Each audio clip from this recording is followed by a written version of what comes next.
Okay, so we've already talked a little bit about Waco and how you kind of put it on the map, but tell us more about Waco. What's your favorite part? What are your favorite parts about Waco, and Sure. why do you have your live your lives there? I mean, you have your beautiful children. You have a big barn with all these animals and everything. I don't think you guys are going to leave Waco. I mean, that Sure. area anytime soon, right? So It's tell definitely us. become home. I mean, we're both transplants. She's from the Austin area, just outside of Austin, and I'm in between Dallas and Fort Worth, in the suburbs in between. And we met in the middle, and Waco is one of those towns that it's, I think, population roughly 125,000, and I think between the both of us, we both like the idea of a little bit of a smaller city, for sure. Over the last 10, 15 years as we've been building our career, it's got a little bit of a slower pace to it. You know, it's a little bit slower than Austin and Houston and Dallas, for sure. But I think just the idea of raising a family in a little bit of a smaller community like that appealed to both of us. What's your favorite part? Like, was there one little thing about Waco that you just...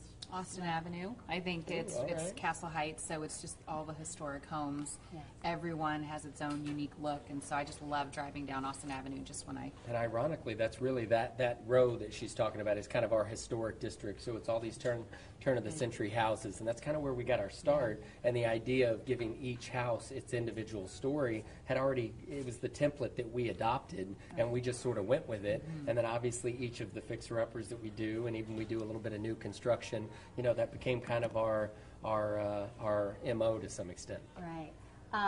So speaking of unique looks and everything, can you talk to me a little bit about your new furniture line and how is that going to stand out? I mean, we're all ready to buy something from your line, right? Sure. Yeah, I just think, I think there comes a time when the idea of matchy-matchy and perfection, I just think that's kind of over. I think what people want is to walk into a room and really have a story. And so with the line, I think each piece, what I like about it is as I designed the line, I thought about whether you're in an industrial genre, or you like modern, or you like primitive, whatever it is, that somehow it can all tie in together, so that if you want to be a little more eclectic and you don't want to be so matchy-matchy, you can take pieces from the line, and even though they're different styles, somehow you can piece them together and pull the room together. It's like telling a story, right? Yeah. I mean, that's really important with what you do.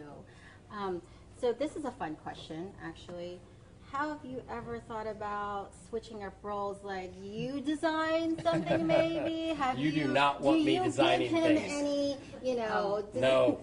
He is actually... I you were designed my creative barn before I was creative. I mean, I remember we would do these flip houses together, and I would just say, because I was just all about the budget, so I was thinking, white paint and just three simple things where Chip would come up with these creative things. He'd go to Barnes and bring in this old barn door and turn it into the island. I do take credit for shiplap, for sure. That's not you a joke. do? Uh-oh, right here. Joe would have never been able to come up with that. People have called her queen of shiplap, so I don't know. I mean, King of shiplap. Make sure that you make that correction Okay, anytime says that. I got There's one proof. quick question for you guys. I actually spoke to quite a few of your fans, some as young as 9, Wow. 10 years Yeah. old. Wow. And they told me that you've inspired them on their career path. Wow. So to those young people out there, what is your advice to them pursuing this career and any obstacles they might kind of face during the process? I love it. I say start practicing at home. Start rearranging your bedroom and maybe rearrange some of the rooms. I think just practicing,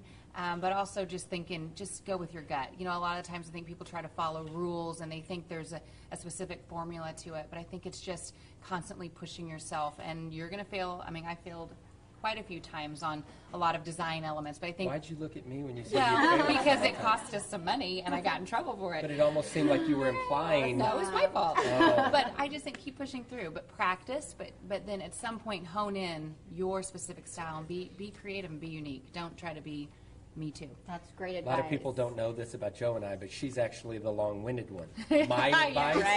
My advice, don't take no for an answer. That's very good advice. Okay. Thank Thank you you so so much. much. Sure. Thank you, guys. Great. Well, we're going to go ahead and take pictures Okay. really quick. And